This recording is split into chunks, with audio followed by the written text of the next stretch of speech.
بلوچستان کے شہر دالبندین سے ہمارے گدروشیہ پوائنٹ کے نمائندہ محمد بخش بلوچ کی رپورٹ کے مطابق اربوں روپوں کے فنڈ سے دالبندین ماسٹر پلان کے کام میں ناقص میٹیریل کا استعمال،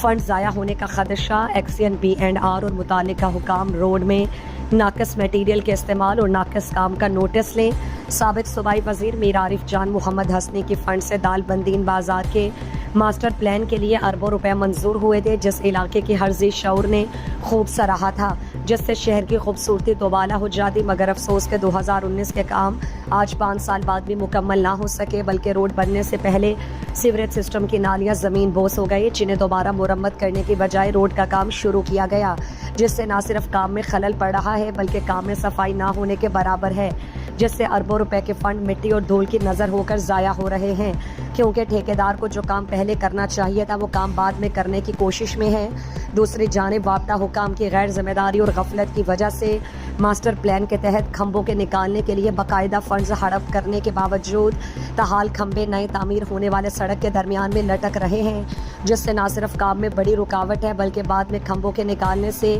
سڑک ایک مرتبہ پھر ٹوٹ کر ناکارہ ہو جائے گا۔ علاقے کے سیاسی و سماجی حلقوں نے XNBR اور متعلقہ محکمے کے ذمہ داران سے گزارش کی کہ وہ دالبندین بازار میں جاری ماسٹر پلان کے کام میں سسروی ناقص میٹیریل کے استعمال اور وابڈا کی طرف سے تاحال پرانے کھمبوں کو نہ نکالنے کا نوٹس لے کر ٹھیکیداروں کو معیاری کام کرنے کا پابند اور وابڈا کے غیر ذمہ دار افسران کے خلاف کارروائی عمل میں لائی جائے۔